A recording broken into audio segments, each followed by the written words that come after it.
ప్రతి బస్తా వెనుక కేంద్ర ప్రభుత్వము 1472 రూపీస్ సబ్సిడీ నరేంద్ర మోడీ గారి ప్రభుత్వము ప్రతి ఎరువుల బస్తాకి ఇస్తా ఉందని మనం చేస్తా ఉన్నాం. అంతేకాదు ఈరోజు ఈ యొక్క వ్యవసాయ రంగానికి సంబంధించి కేంద్ర ప్రభుత్వము అనేక రకాల కార్యక్రమాలు తీసుకున్నది. ఏదైతే మొన్న కొంతమంది అన్నారు వీళ్లకు ధాన్యం కొనడానికి డబ్బులు లేవని, నేను ఈ సందర్భంగా ఈ యొక్క రైతులకు సంబంధించి మనవి చేస్తా ఉన్నాను. ఎంఎస్పి ధాన్యానికి సంబంధించి 2014లో 1360 రూపీస్ ఉండేది ధాన్యం ప్రతి క్వింటాల్కు. ఈరోజు మోడీ గారి ప్రభుత్వము స్వాతంత్రం వచ్చినప్పటి నుంచి మోడీ గారు ప్రధానమంత్రి అయ్యేంత వరకు 1360 రూపీస్ ఉండేది. ఈ 8 సంవత్సరాలలో నేను రైతులకు మనవి చేస్తా ఉన్నాను, ధాన్యం క్వింటాల్కు 2040 రూపీస్ నరేంద్ర మోడీ గారు ఈరోజు పెంచి రైతులకు లాభం కలిగిస్తూ ఉంటే ధాన్యం కొనుగోలు సాయం సాగలను. ఇంకొక విషయం చెప్తా ఉన్నాను, నరేంద్ర మోడీ గారు ప్రధానమంత్రి కాకముందు మన తెలంగాణ ప్రాంతంలో ధాన్యం కొనుగోలు మీద కేంద్ర ప్రభుత్వం ఖర్చు పెట్టేది 3750 కోట్లుండేది. 3750 కోట్లు ఖర్చు పెట్టేది. కానీ నరేంద్ర మోడీ గారు ప్రధానమంత్రి అయిన తర్వాత ఈరోజు మరి ఏ రకంగా కేంద్ర ప్రభుత్వము ఈరోజు ధాన్యం కొనుగోలు మీద 3404 కోట్ల నుంచి గత సంవత్సరము 26,000 కోట్ల రూపాయలు ఖర్చు పెట్టి రైతుల దగ్గర ధాన్యం కొనుక్కుంటుంది. ఇది ధాన్యం కొంటున్నదా కొంటలేదా చెప్పాలి. ఈరోజు కొంతమంది అంటా ఉన్నారు ధాన్యం కొనడం లేదని. ఎక్కడ 3404 రూపాయలు ఈ 8 సంవత్సరాల్లో 26,000 కోట్ల రూపాయలు ఏ రకంగా పెరిగిందో ఆలోచన చేయాల్సిందే కోరుతా ఉన్నాను. అదేవిధంగా పత్తి కాటన్ క్వింటాల్కు 2014లో 3750 ఉండేది. కానీ నరేంద్ర మోడీ గారు ప్రధానమంత్రి అయిన తర్వాత ఈరోజు 6080 రూపాయలు క్వింటాల్ కాటను కేంద్ర ప్రభుత్వము ఎంఎస్పి ఫిక్స్ చేసిందని చెప్తా ఉన్నాను. ఇది రైతులకు అనుకూలమైన ప్రభుత్వమా కాదా ఈరోజు రైతులు ఆలోచన చేయాలి. అంతేకాదు ఈరోజు బియ్యం సేకరణలో ఏదైతే చెప్పానో అంతేకాకుండా ప్రధానమంత్రి కిసాన్ సన్మాన్ నిధి సంవత్సరానికి 6000 రూపాయలు కేంద్ర ప్రభుత్వం ఇస్తూ ఉంది. అదేవిధంగా ఈరోజు మనం చేస్తా ఉన్నాం 2014లో ధాన్యం కొనుగోలు 24 లక్షల టన్నులు ఉండేది. 2014లో తెలంగాణలో 24 లాక్ టన్స్ మాత్రమే కొనేది. ఈరోజు నరేంద్ర మోడీ గారి ప్రభుత్వము ధాన్యం కొనుగోలు ఎఫ్సిఐ ద్వారా 142 లాక్ టన్స్, ఎక్కడ 24 ఎక్కడ 142 టన్నుల ధాన్యం లక్షల టన్నుల ధాన్యం కొంటా ఉన్నదో అర్థం చేసుకోవాల్సిందిగా కోరుతా ఉన్నాను. ఈరోజు అనేక రకాలుగా ఈ యొక్క తెలంగాణ అభివృద్ధి కోసం, ఈ రామగుండం అభివృద్ధి కోసం కార్యక్రమాలు ఈరోజు నరేంద్ర మోడీ గారి ప్రభుత్వం చేపట్టింది. అంతేకాకుండా ఈరోజు ఇక్కడ మరి 2268 కోట్ల వ్యయంతో 207 కిలోమీటర్ల 3 జాతీయ రహదారులకు నరేంద్ర మోడీ గారు శంకుస్థాపన చేయబోతా ఉన్నారు.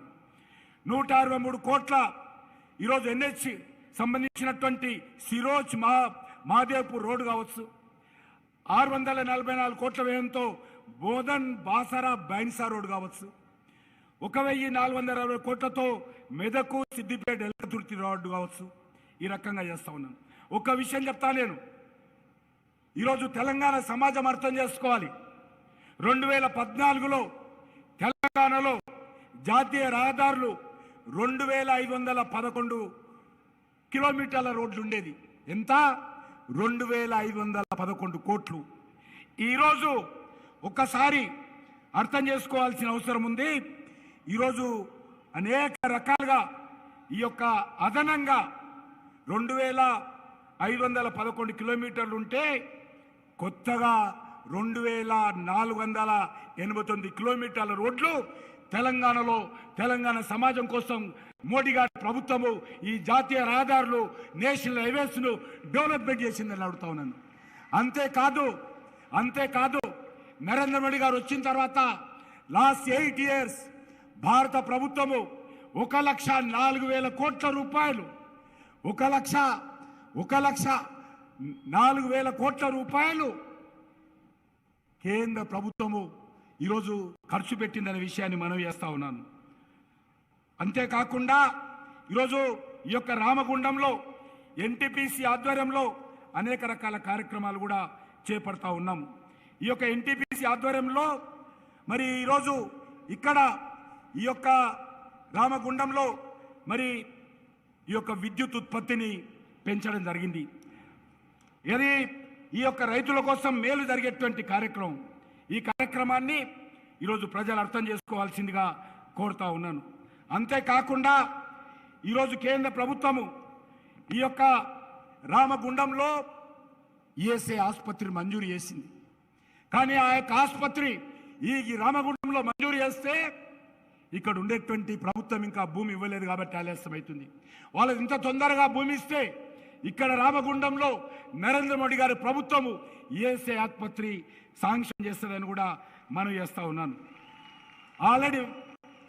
ఆల్రెడీ మంజూరు అయిపోయింది. ఎంత తొందరగా వీలైతే అంత తొందరగా ఈ యొక్క రామగుండంలో ఉన్నటువంటి కార్మికుల కోసం ఈ యొక్క ఏఎస్ఐ ఆసుపత్రి వస్తుంది. అదే కాకుండా ఈరోజు రామగుండంలో ఎన్టీపీసీ ఆధ్వర్యంలో 1600 మెగావాట్ల విద్యుత్ కేంద్రం ఇక్కడ నరేంద్ర మోడీ గారి ప్రభుత్వం వచ్చిన తర్వాత ప్రారంభిస్తా ఉన్నాం. ఇప్పటికే 800 మెగావాట్ల ప్రాజెక్టు పూర్తయిపోయింది. పనులు ప్రారంభమైనాయి.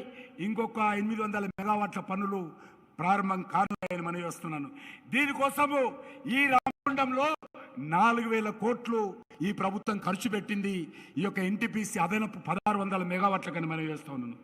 అదేవిధంగా ఈ యొక్క రామగుండంలో solar power plant, floating solar power plant Narendra Modi garu ఇప్పటికే ప్రారంభించారు. ఇది మీకు అందరూ తెలుసు. దేశంలో biggest floating solar power plant మన రామగుండంలో నరేంద్ర మోడీ గారు ప్రారంభించారని మనం చేస్తా ఉన్నాను. అంతేకాదు నేను ఒకటి మనవి చేస్తా ఉన్నాను. సింగరేణి ప్రైవేట్ పరం చేస్తారని ఎవరు చెప్పారు? సింగరేణి ప్రైవేట్ పరం చేస్తారని. మెజార్టీ షేర్లు రాష్ట్ర ప్రభుత్వం దగ్గర ఉన్నాయి. 51% వాళ్ళ దగ్గర ఉంది, రాష్ట్ర ప్రభుత్వం దగ్గర ఉంది.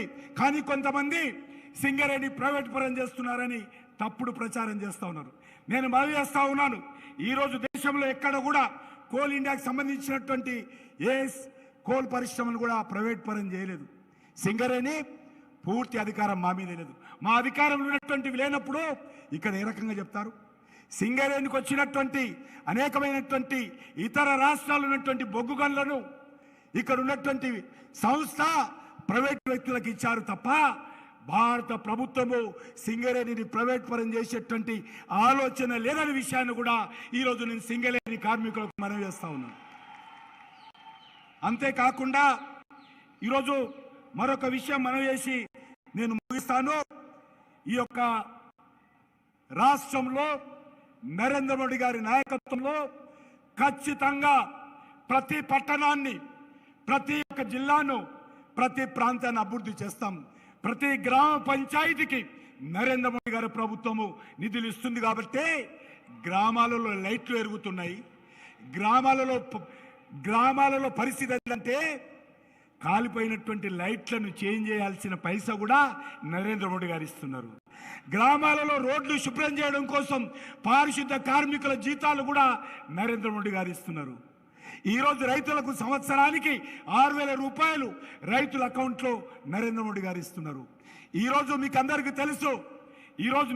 తెలుసు కరోనా వస్తే ఏ రకంగా ప్రజల ప్రాణాలు కాపాడడం కోసం సుమారు 215 కోట్ల యొక్క వ్యాక్సిన్ పేద ప్రజలందరికీ ఉచితంగా సరఫరా చేసి ప్రజల ప్రాణాలు కాపాడడంలో కీలక పాత్ర పోషించింది నరేంద్ర మోడీ గారి ప్రభుత్వం. మీరు వీళ్ళంతా తెలంగాణ ప్రజలు కాదా? నేను మళ్ళీ వస్తున్నాను తెలంగాణ సమాజానికి, ఈ తెలంగాణ రాష్ట్రానికి ఏ రకంగా గత 8 సంవత్సరాలలో అభివృద్ధి కార్యక్రమాలు చేపట్టామో తప్పకుండా తెలంగాణ ప్రజలకు ఇంటింటికి వెళ్ళి చెప్తాము, ఊరూరు కొరి చెప్తాము, ప్రతి వ్యక్తికి చెప్తాము. ఖచ్చితంగా ఈ తెలంగాణ రాష్ట్రం అభివృద్ధి జరగాలని నరేంద్ర మోడీ గారి ప్రభుత్వం అంకిత భావంతో పనిచేస్తూ ఉందని మనవి చేస్తూ, ఈ యూరియా పరిశ్రమ రావడం కోసం నరేంద్ర మోడీ గారి ప్రభుత్వాన్ని అనేక సార్లు స్థానికంగా ఉన్నటువంటి మాజీ శాసనసభ్యులు వివేక్ స్వామి గారు పదే అడిగారు. నేను వారిని కలిసి ప్రధానమంత్రి గారిని కలిశాము. నేను వారు కలిసి అనేక సార్లు ఫెర్టిలైజర్ మినిస్టర్స్ కలిశాము. బండి సంజయ్ గారి నేతృత్వంలో కూడా ఈ ఫ్యాక్టరీ రావడంలో కృషి చేశాము. కాబట్టి మీ అందరికీ మనవి వస్తున్నాను, భారత ప్రభుత్వము తెలంగాణ డెవలప్మెంట్ విషయంలో ఈరోజు కమిట్మెంట్తో పనిచేస్తూ ఉంది. ఖచ్చితంగా ఎవరు సహకరించినా సహకరించకపోయినా ఈరోజు నరేంద్ర మోడీ గారి ప్రభుత్వం ప్రతి తెలంగాణ గ్రామంలో, ప్రతి తెలంగాణ పట్టణంలో అనేక రకాల అభివృద్ధి కార్యక్రమం తీసుకున్నాం. ప్రతి పేదవాడి ఇంట్లో కూడా నరేంద్ర మోడీ గారి ప్రభుత్వం 3 రూపాయల కిలో బియ్యం పంపిస్తా ఉన్నాడు. 3 రూపాయల కిలో బియ్యం పంపిస్తే ఇక్కడ ఉండేటువంటి ప్రభుత్వం 2 రూపాయలే. నరేంద్ర మోడీ గారి ప్రభుత్వము 30 రూపాయలు ఇస్తా ఉంది.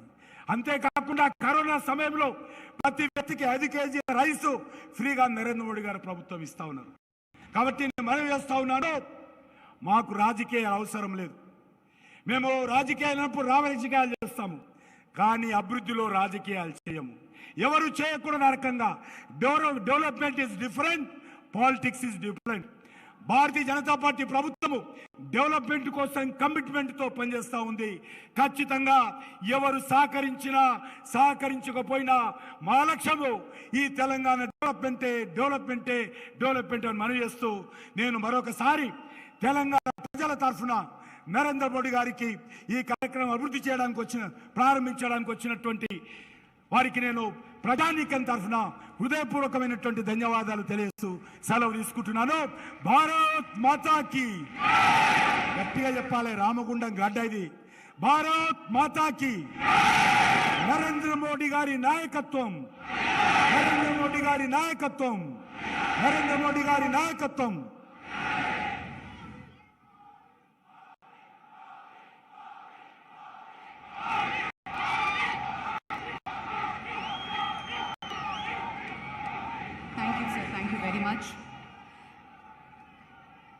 మూతబడిన పరిశ్రమలను ఎంకరేజ్ చేయడం ద్వారా ఎంతో ఉపాధిని కూడా కల్పించారు. Ladies and gentlemen, let me also mention the revival is a part of Prime Minister's mission to make farmers of the region and the country as a whole. For establishment of revival projects are PSUs, FCIL, NFL and EIL, and along with our contribution from GAIL, Telangana government and HTAS consortium has joined hands together. We now move on to the historic moment. May I now request the Honorable Prime Minister to officially unveil the plug and dedicate RFCL to the nation. మనమంతా ఎంతో హర్షించదగ్గ సమయం రానే వచ్చింది. Ramagundam fertilisers and chemicals లిమిటెడ్ని గౌరవనీయులైన ప్రధాని శ్రీ నరేంద్ర మోదీ గారు అందించేసి జాతికి అంకితం చేయబోతున్న శుభతరుణం. सन 2014 तक भारत उर्वरक की घरेलू मांग को पूरा करने के लिए बड़े पैमाने पर आयात पर निर्भर था। शुरू से ही किसानों की खुशहाली माननीय प्रधानमंत्री श्री नरेंद्र मोदी की प्राथमिकता रही है। उसी के अनुरूप सरकार ने नई निवेश नीति अपनाई, जिसके तहत कई महत्वपूर्ण कदम उठाए गए। यूरिया को 100% नीम कोटेड किया गया और गोरखपुर, सिंदरी, बरौनी, तालचेर एवं रामगुंडम स्थित बंद पड़े 5 उर्वरक इकाइयों को पुनर्जीवित किया गया है। इसके कारण किसानों को यूरिया आसानी से उपलब्ध हो रही है। वहीं इसके आयात में भी कमी आई है। हमने तय किया किसानों को जितना चाहिए उतना यूरिया देंगे, लेकिन कोशिश करेंगे कि पहले मेरे देश में जो कारखाने बंद पड़े हैं उनको चालू करेंगे। तेलंगाना राज्य के रामगुंडम में स्थित Ramagundam fertilizers and chemicals limited दक्षिण भारत में अपनी तरह का पहला अत्याधुनिक प्राकृतिक गैस आधारित सबसे बड़ा संयंत्र है, जिसको आज प्रधानमंत्री श्री नरेंद्र मोदी जी द्वारा देश को समर्पित किया जा रहा है। ये कृषि और किसानों के हितों के प्रति पूरी तरह समर्पित भारत सरकार के प्रयासों का परिणाम है। RFCL द्वारा हर साल 12,70,000 मैट्रिक टन नीम कोटेड यूरिया उत्पादित किया जाएगा। 5 यूरिया संयंत्रों के पुनरुद्धार के पश्चात 63,50,000 मैट्रिक टन यूरिया का उत्पादन होगा, जिससे देश में यूरिया आयात पर निर्भरता कम होगी। RFCL, national fertilizers limited, engineers India limited, fertilizer corporation of India limited, Telangana राज्य सरकार, गेल इंडिया लिमिटेड और HTAS कंसोर्शियम की संयुक्त उद्यम है। 6,300 करोड़ रुपए से अधिक की लागत से निर्मित RFCL ऊर्जा बचत के लिए HTER प्रौद्योगिकी आधारित बड़ी क्षमता वाले सिंगल ट्रेन यूरिया संयंत्रों में से एक है। इसका 140 मीटर ऊंचा प्रिलिंग टावर सर्वोत्तम गुणवत्ता वाले प्रिल्स के उत्पादन को सुनिश्चित करता है। पूरी तरह से स्वचालित बैगिंग और ट्रक लोडिंग सुविधा। 32 मेगावाट के कैप्टिव पावर प्लांट के साथ ये संयंत्र कुशल कर्मियों द्वारा प्रबंधित किया जाता है। इस प्लांट से नौजवानों और स्थानीय लोगों के लिए प्रत्यक्ष और अप्रत्यक्ष रूप से रोजगार के अनेक अवसर भी उपलब्ध होंगे। RFCL टाउनशिप में 400 से अधिक परिवारों को निवास के साथ स्कूल, खेल का मैदान, स्वास्थ्य केंद्र जैसी सुविधाएं उपलब्ध हैं। RFCL तेलंगाना राज्य के साथ साथ आंध्र प्रदेश, छत्तीसगढ़, ओडिशा और महाराष्ट्र को भी यूरिया प्रदान करेगा। माननीय प्रधानमंत्री के आत्मनिर्भर भारत की सोच को साकार करने में एक बड़ी भूमिका निभाने के लिए तैयार ये संयंत्र स्थानीय किसानों को उर्वरकों की समय पर आपूर्ति करने के साथ यूरिया का आयात को कम करेगा, उर्वरक आत्मनिर्भरता की दिशा में अहम योगदान देगा और कृषि विस्तार को मजबूती देगा। Thank you very much sir. RFCLని ఆవిష్కరించి ప్రధాని గారి చేతుల మీదుగా జాతికి అంకితం జరిగినటువంటి శుభతరుణం. అలాగే మరొక కొత్త లైను భద్రాచలం రోడ్ సత్తుపల్లి నుండి ఈ కొత్త రైలు మార్గాన్ని గౌరవనీయులైన ప్రధాని గారు ఇప్పుడు ఆవిష్కరించి జాతికి అంకితం చేయనున్నారు. మే I request you to kindly launch and dedicate to the nation sir.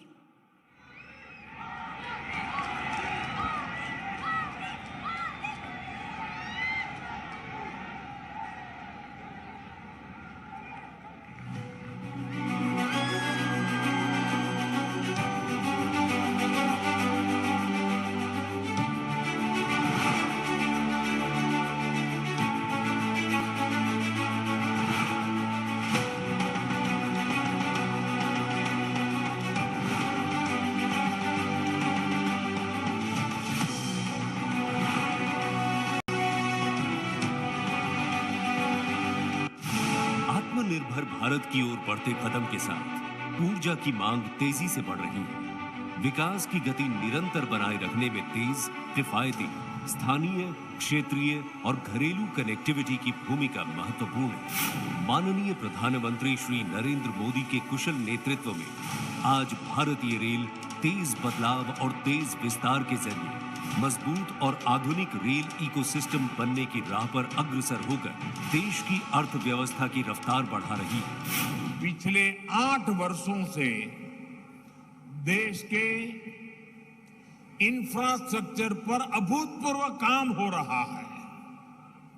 आज देश का शायद ही कोई हिस्सा है जहां इंफ्रास्ट्रक्चर का किसी ना किसी बड़े प्रोजेक्ट पर काम न चल रहा हो।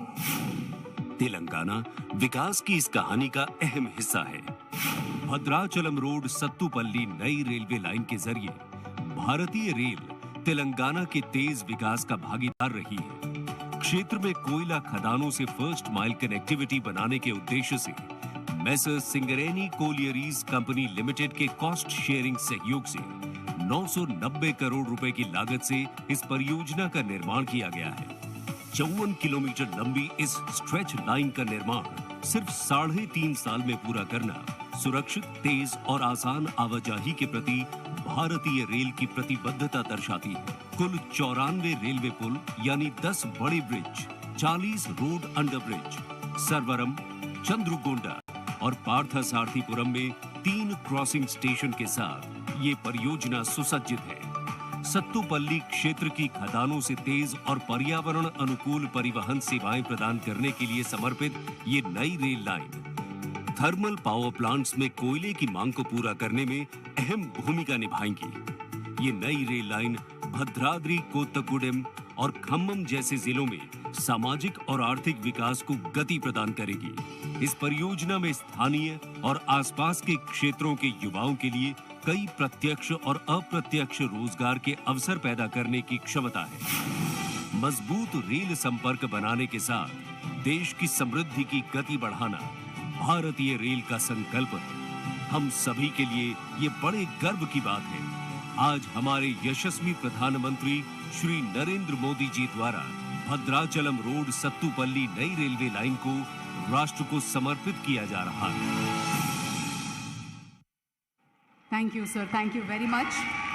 ఆ తర్వాత శంకుస్థాపన మహోత్సవం నేషనల్ హైవేస్కి సంబంధించినటువంటి ప్రతిష్టాత్మకమైన 3 ప్రాజెక్టులని గౌరవనీయ ప్రధాని గారి చేతుల మీదుగా ఫౌండేషన్ స్టోన్ లేయింగ్ జరుగుతుంది. 2 lane paved shoulder Medak to Siddipet Elkathurthy section వరకు, మరి అలాగే 2 lane paved shoulder Bodhan Basar Bhainsa section వరకు, మరి అలాగే national highway 353 2 lane paved shoulder Sironcha నుంచి మహాదేవ్పూర్ సెక్షన్ వరకు. Sir, may I request you to kindly lay the foundation and do the honours.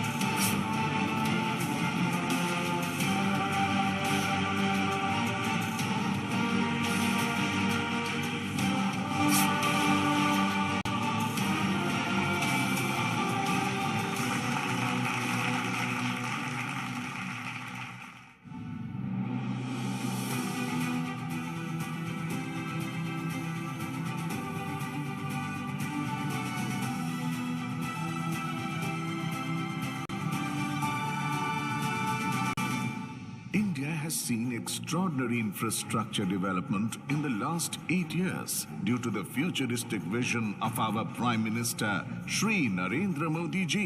People shower their love and affection on him and relate to him as their own due to his selfless attitude and people-centric initiatives. Showing gratitude towards the people of Telangana, which is known for its rich cultural heritage and beautiful natural landscape. Shri Narendra Modi ji has envisaged many prestigious infrastructure projects in the state of Telangana. भाई और बहनों, हमारा प्रयास है कि तेलंगाना के कोने कोने तक बेहतरीन कनेक्टिविटी पहुंचे।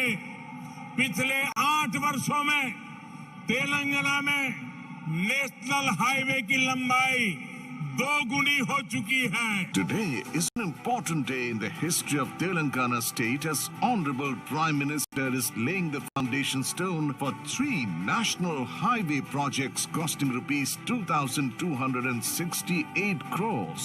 These projects are widening of NH 765 DG, Medak Siddipet Eleka 30 section will give better access to Hyderabad Warangal Industrial Corridor and Kakatiya Mega Textile Park. Widening of Bodhan Basar Bhensa section of NH 161BB will give smooth connectivity to sugar producing region. It will also enhance connectivity to districts of Nizamabad and Nirmal, besides make commuting faster and comfortable for pilgrims paying homage to one of the only 2 Gyana Saraswati Temple of India on the banks of Godavari River in Basar. Widening of Sironcha to Mahadevpur section of NH 353C will improve interstate connectivity between Telangana and Maharashtra. It will also provide smooth connectivity to coal mines and thermal power plants of Telangana and will facilitate development of tribal region, including movement of pilgrims to Samakka Sarakka Chatara, the largest tribal festival in the world. These initiatives will make commuting smoother, faster and safer. decreasing fuel cost, giving impetus to tourism, culture, industrial, transport and agriculture sectors, which will generate employment and give impetus to prosperity. America కాలేజీకి ఖర్చు ఎక్కువ. దీన్ని పనిలో పెడితే Muthoot finance లో Muthoot finance సరైన చోటు దీన్ని పనిలో పెట్టడానికి. అలా చేయొద్దురా. నేను మేలు మీ బంగారాన్ని. పర్ఫెక్ట్. మీ బంగారాన్ని ఇంట్లో ఊరికే ఎందుకు ఉంచాలి? దాన్ని పని చేయనివ్వండి. మీ కలల్ని సాకారం చేసుకోండి ముత్తూట్ ఫైనాన్స్ తో. ఏమండి, ఇది ఇక్కడ ఏం చేస్తుంది? నన్నందరూ ప్రేమిస్తారు, నన్నందరూ గౌరవిస్తారు. So gorgeous. అమెరికా కాలేజీకి ఖర్చు ఎక్కువ. దీన్ని పనిలో పెడితే ముత్తూట్ ఫైనాన్స్ లో ముత్తూట్ ఫైనాన్స్ సరైన చోటు దీన్ని పనిలో పెట్టడానికి. అలా చేయొద్దురా. నేను మేలు మీ బంగారాన్ని. పర్ఫెక్ట్. మీ బంగారాన్ని ఇంట్లో ఊరికే ఎందుకు ఉంచాలి? దాన్ని పని చేయనివ్వండి. మీ కలల్ని సాకారం చేసుకోండి. आज चाहे कलाकार हो या खिलाड़ी, हर तरफ भारत की जय का उद्देश्य दिखाई देती है। वो रौनक है प्रधानमंत्री।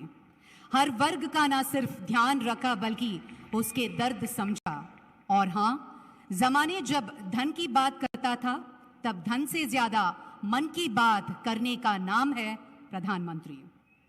अभी हम अनुरोध करते हैं कि हमारे यशस्वी प्रधानमंत्री श्री नरेंद्र मोदी जी इस पावन अवसर पर तेलंगाना जनता को संबोधित करें।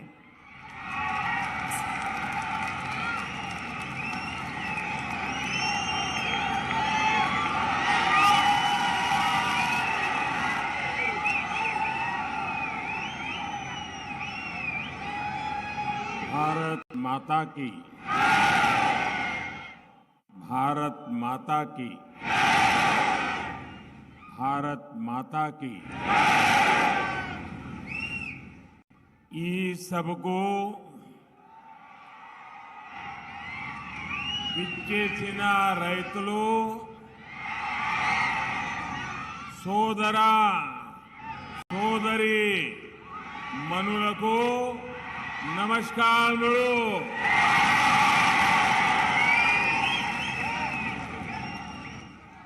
तेलंगाना की गवर्नर डॉक्टर तमिलिसाई सौंदरराजन जी, केंद्रीय मंत्रिमंडल में मेरे सहयोगी श्री किशन रेड्डी जी, भगवंत खुबा जी, संसद में मेरे साथी पंडित संजय कुमार जी,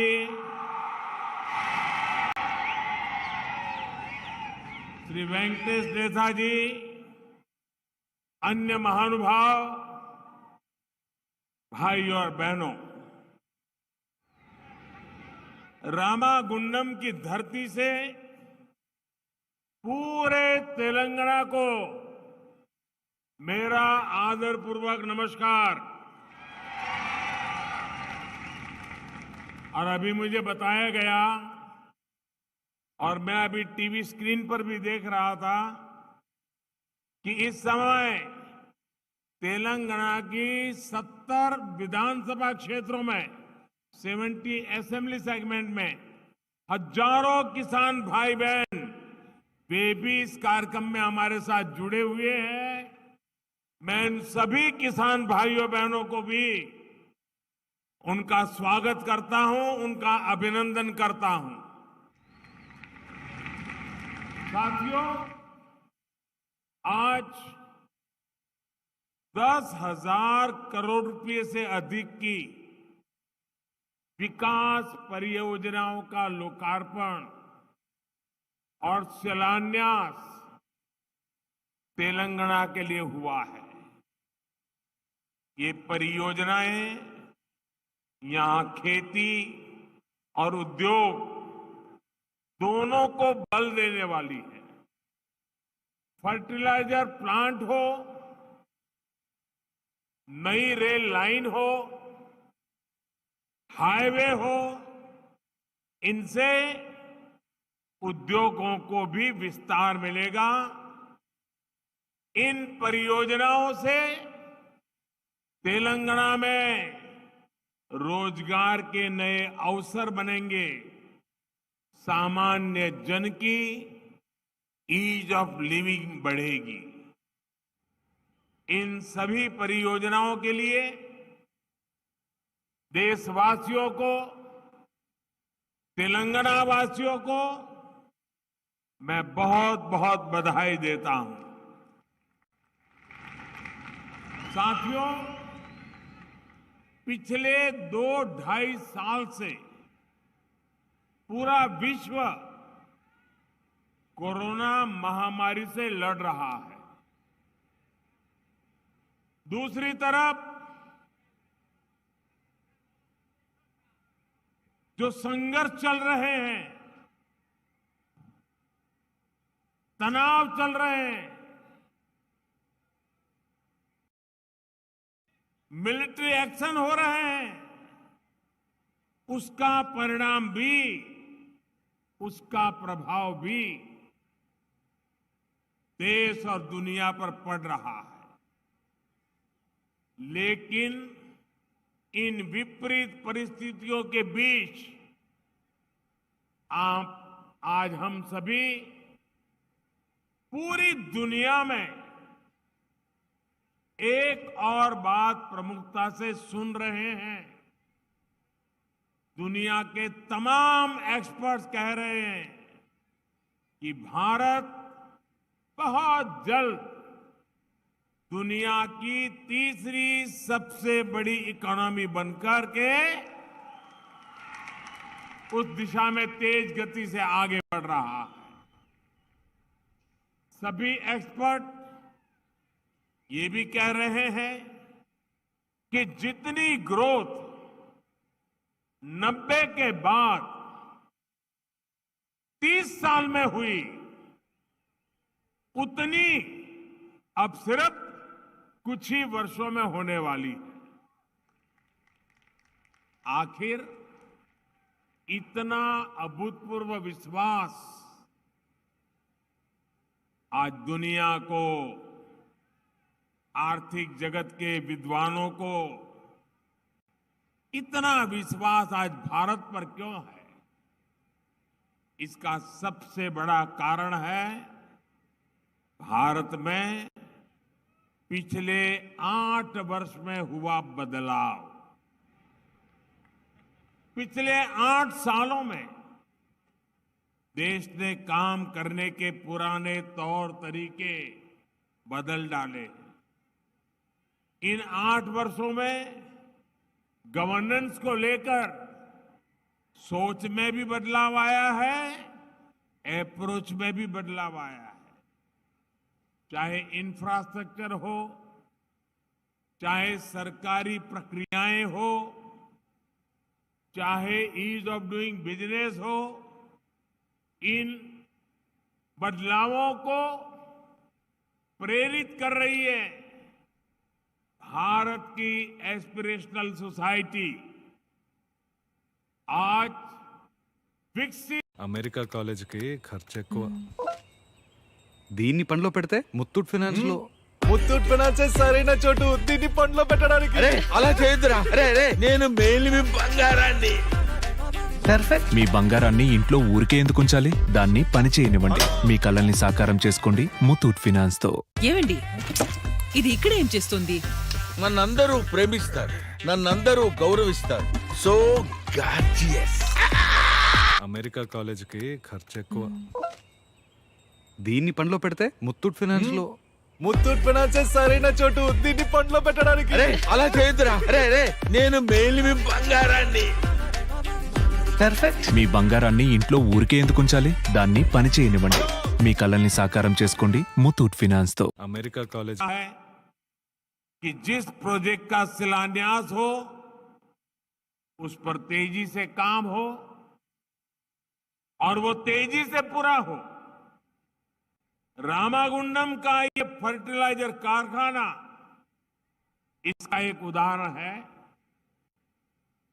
इस साल 2016 में इसका शिलान्यास किया था और आज इसे राष्ट्र को समर्पित कर दिया गया है।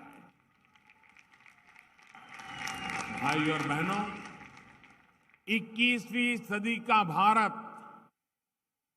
बड़े लक्ष्यों को तय करके उन्हें तेजी से प्राप्त करके ही आगे बढ़ सकता है। और आज जब लक्ष्य बड़े होते हैं तो नई पद्धति अपनानी होती है, नई व्यवस्थाएं बनानी होती है।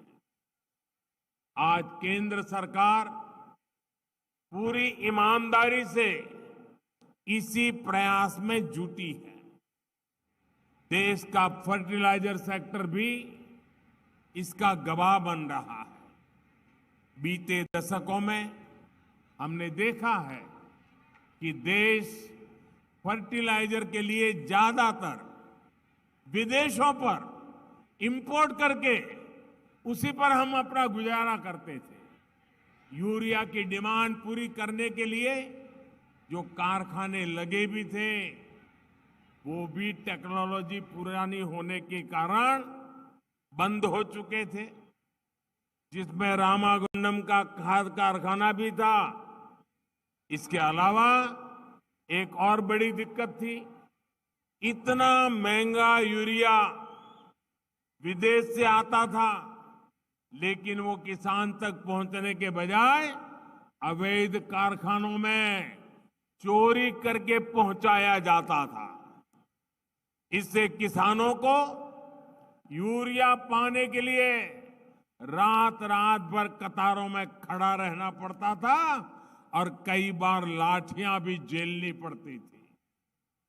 2014 से पहले हर साल, हर सीजन में यह समस्या किसानों के सामने आती थी। साथियों, 2014 के बाद केंद्र सरकार ने पहला काम ये किया कि यूरिया की 100% नीम कोटिंग कर दी। इससे यूरिया की काला बाजारी रुक गई। केमिकल की फैक्ट्री में जो यूरिया पहुंच जाता था, वो बंद हो गया। खेत में कितना यूरिया डालना है, ये पता करने के लिए भी किसान के पास बहुत सुविधा नहीं थी, रास्ते नहीं थे। इसलिए हमने किसानों को सॉइल हेल्थ कार्ड इस देने का पूरे देश में अभियान किया। सॉइल हेल्थ कार्ड मिलने से किसान को ये जानकारी मिली कि भाई अगर हमें उपज बढ़ानी है तो बेवजह यूरिया के उपयोग की जरूरत नहीं है। उसको मिट्टी के स्वभाव का पता चलने लगा।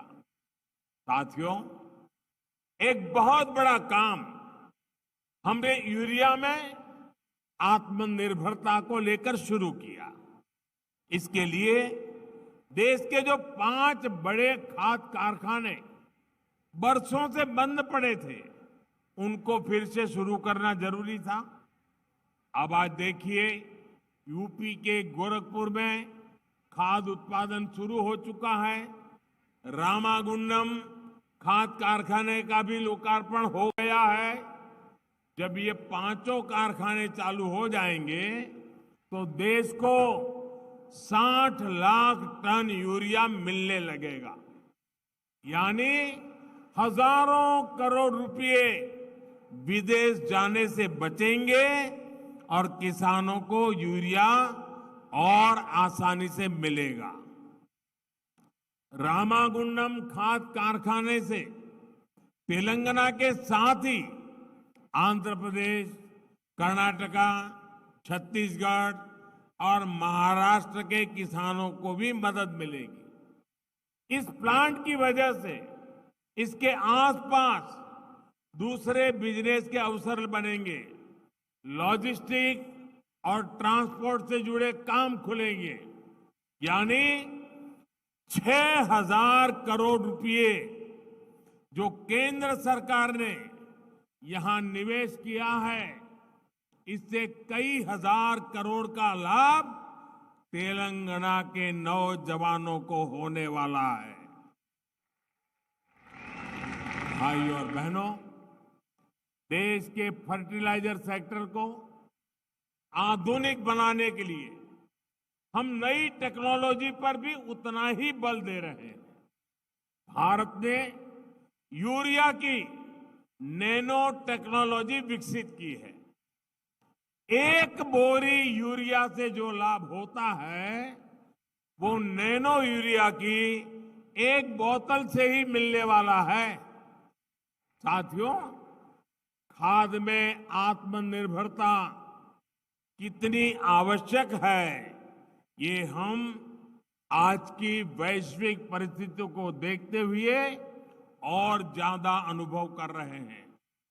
कोरोना आया, लड़ाई छिड़ी तो दुनिया में फर्टिलाइजर की कीमत बढ़ गई, लेकिन हमने इन बड़ी कीमतों का बोझ अपने किसान भाइयों बहनों पर नहीं पड़ने दिया।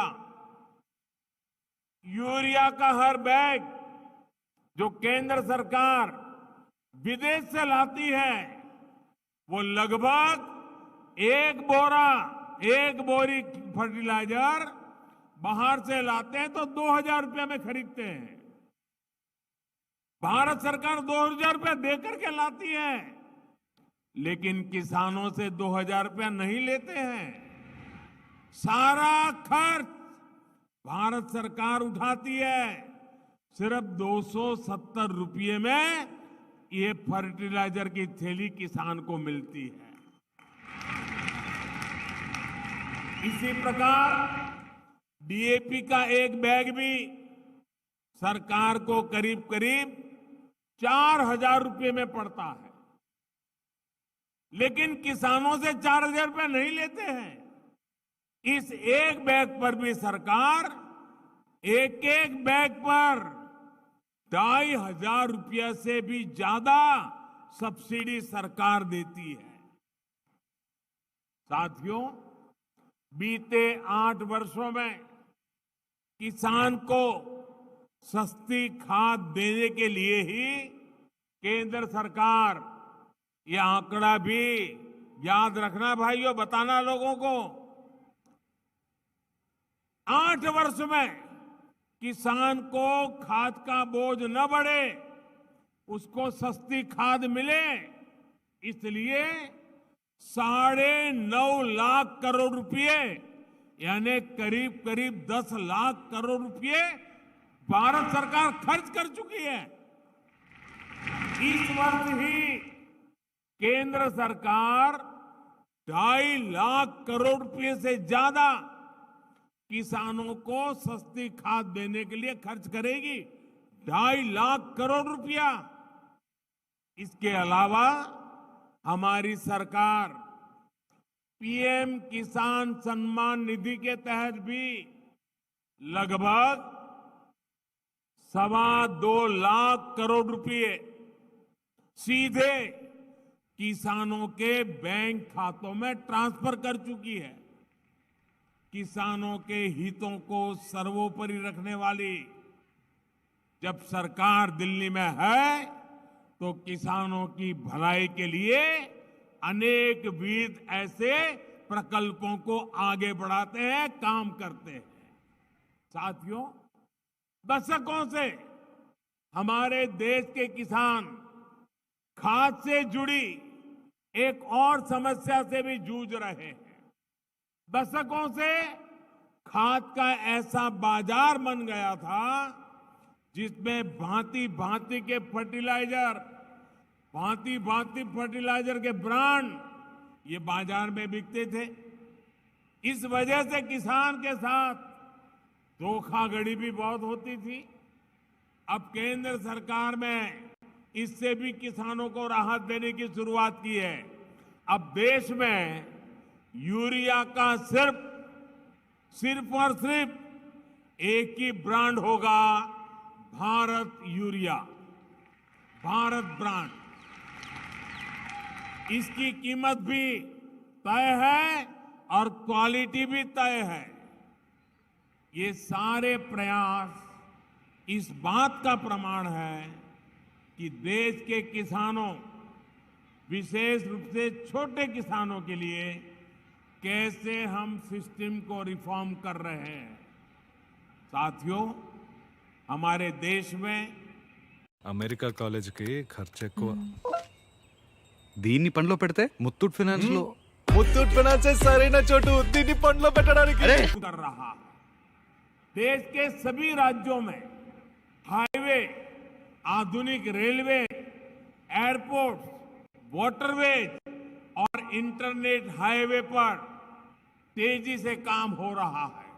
अब इसे पीएम गति शक्ति नेशनल मास्टर प्लान से नई ऊर्जा मिल रही है। आप याद करिए, पहले क्या होता था? उद्योगों के लिए स्पेशल जोन डिक्लेयर होते थे, लेकिन वहां तक सड़क, बिजली, पानी, जो प्राथमिक सुविधाएं चाहिए, वो भी पहुंचाने में कई कई साल लग जाते थे। अब इस कार्यशैली को हमने बदल रहे हैं। अब इंफ्रा प्रोजेक्ट पर सभी स्टेक होल्डर और प्रोजेक्ट से जुड़ी सभी एजेंसियां एक साथ मिलकर एक तय रणनीति पर काम करते हैं। इससे प्रोजेक्ट से लटकने भटकने की संभावना खत्म हो गई है।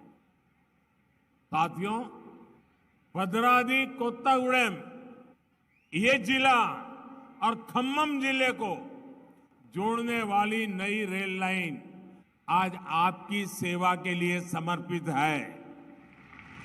इस रेल लाइन से यहां के स्थानीय लोगों को तो लाभ होगा ही, पूरे तेलंगाना को भी लाभ होगा। इससे तेलंगाना के बिजली सेक्टर को लाभ होगा, उद्योगों को लाभ होगा और नौजवानों के लिए रोजगार के नए अवसर बनेंगे। निरंतर प्रयासों के कारण 4 साल में ये रेल लाइन बनकर भी तैयार है और बिजलीकरण भी हो चुका है। इससे कोयला कम खर्च में बिजली कारखाने तक पहुंच पाएगा और प्रदूषण भी कम होगा। साथियों, आज जिन 3 हाईवे के चौड़ीकरण का काम शुरू हुआ है, उससे कोयला बेल्ट, औद्योगिक बेल्ट और गन्ना किसानों को सीधा लाभ होगा। यहां तो हल्दी की पैदावार बढ़ाने में भी हमारे किसान भाई बहन जुटे हुए हैं। गन्ना किसान हो, हल्दी पैदा करने वाला किसान हो, यहां सुविधाएं बढ़ेगी तो उनके लिए अपनी उपज का ट्रांसपोर्टेशन आसान होगा। इसी प्रकार कोयले की खदानों और बिजली कारखानों के बीच भी सड़क चौड़ी होने से सुविधा होगी, समय कम लगेगा। Hyderabad Warangal industrial corridor, Kakatiya mega textile park की चौड़ी सड़कों से कनेक्टिविटी इनका भी सामर्थ्य बढ़ाएगी। साथियों, जब देश विकास करता है, विकास के कार्यों में गति आती है, तो कई बार राजनीतिक स्वार्थ के लिए कुछ विकृत मानस वाले लोग, कुछ ताकतें अपना अफवाह तंत्र, रूमर्स, अफवाह तंत्र चलाने लगती है, लोगों को भड़काने लगती है। तेलंगाना में ऐसी ही अफवाहें आजकल सिंगारेणी कोयलरीज कंपनी लिमिटेड SCCL और विभिन्न कोल माइंस को लेकर उड़ाई जा रही है। और मैंने सुना है हैदराबाद से उसको हवा दी जा रही है, उसमें नए नए रंग भरे जा रहे हैं। मैं आज जब आपके बीच आया हूं तो मैं कुछ जानकारी आपको देना चाहता हूं, कुछ फैक्ट्स आपके सामने रखना चाहता हूं, कुछ तथ्य आपको बताना चाहता हूं।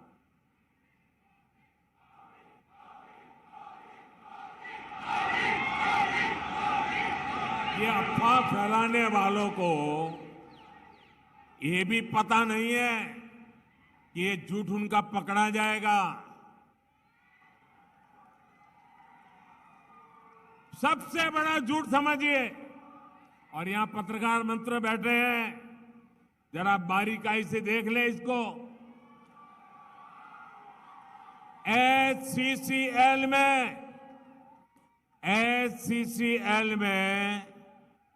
51% भागीदारी ये तेलंगाना की राज्य सरकार की है, जबकि भारत सरकार की हिस्सेदारी सिर्फ 49% है। HCCL के निजीकरण से जुड़ा कोई भी फैसला केंद्र सरकार अपने स्तर पर कर ही नहीं सकती है। 51% उनके पास है। मैं एक बार फिर दोहराऊंगा, HCCL के प्राइवेटाइजेशन का कोई प्रस्ताव केंद्र सरकार के पास विचाराधीन नहीं है और न ही केंद्र सरकार का कोई इरादा है। और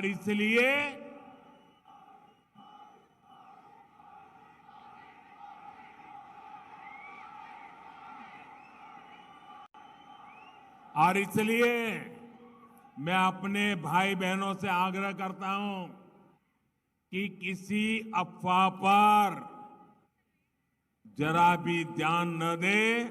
ये झूठ के व्यापारियों को हैदराबाद में रहने दें। साथियों, हम सभी ने देश में कोल माइंस को लेकर हजारों करोड़ रुपए के घोटाले होते देखे। इन घोटालों में देश के साथ ही श्रमिकों, गरीबों और उन क्षेत्रों का नुकसान हुआ जहां ये माइंस थी। आज देश में అమెరికా కాలేజీకి ఖర్చు ఎక్కువ. దీన్ని పనిలో పెడితే ముత్తూట్ ఫైనాన్స్ లో ముత్తూట్ ఫైనాన్స్ సరైన చోటు. దీన్ని పనిలో పెట్టడానికి. అరే అలా చేయొద్దురా. అరే నేను మేలిమి బంగారాన్ని. పర్ఫెక్ట్. మీ బంగారాన్ని ఇంట్లో ఊరికే ఎందుకు ఉంచాలి? దాన్ని పని చేయనివ్వండి. మీ కలల్ని సాకారం చేసుకోండి ముత్తూట్ ఫైనాన్స్ తో. ఏమండి, ఇది ఇక్కడ ఏం చేస్తుంది? నన్నందరూ ప్రేమిస్తారు, నన్నందరూ గౌరవిస్తారు. So gorgeous. అమెరికా కాలేజీకి ఖర్చు ఎక్కువ. దీన్ని పనిలో పెడితే ముత్తూట్ ఫైనాన్స్ లో ముత్తూట్ ఫైనాన్స్ సరైన చోటు. దీన్ని పనిలో పెట్టడానికి. అరే అలా చేయొద్దురా. అరే నేను మేలిమి బంగారాన్ని. పర్ఫెక్ట్. మీ బంగారాన్ని ఇంట్లో ఊరికే ఎందుకు ఉంచాలి? దాన్ని పని చేయనివ్వండి. మీ కలల్ని సాకారం చేసుకోండి ముత్తూట్ ఫైనాన్స్ తో. అమెరికా కాలేజీకి ఖర్చు ఎక్కువ. దీన్ని పనిలో పెడితే ముత్తూట్ ఫైనాన్స్ లో ముత్తూట్ ఫైనాన్స్ సరైన చోటు. దీన్ని పనిలో పెట్టడానికి. అరే అలా చేయొద్దురా. అరే నేను మేలిమి బంగారాన్ని. పర్ఫెక్ట్. మీ బంగారాన్ని ఇంట్లో ఊరికే ఎందుకు ఉంచాలి? దాన్ని పని చేయనివ్వండి. మీ కలల్ని సాకారం చేసుకోండి ముత్తూట్ ఫైనాన్స్ తో. ఏమండి, ఇది ఇక్కడ ఏం చేస్తుంది? నన్నందరూ ప్రేమిస్తారు, నన్నందరూ గౌరవిస్తారు. So gorgeous. అమెరికా కాలేజీకి ఖర్చు ఎక్కువ. దీన్ని పనిలో పెడితే ముత్తూట్ ఫైనాన్స్ లో ముత్తూట్ ఫైనాన్స్ సరైన చోటు. దీన్ని పనిలో పెట్టడానికి. అరే అలా చేయొద్దురా. అరే నేను మేలిమి బంగారాన్ని. పర్ఫెక్ట్. మీ బంగారాన్ని ఇంట్లో ఊరికే ఎందుకు ఉంచాలి? దాన్ని పని చేయనివ్వండి. మీ కలల్ని సాకారం చేసుకోండి ముత్తూట్ ఫైనాన్స్ తో.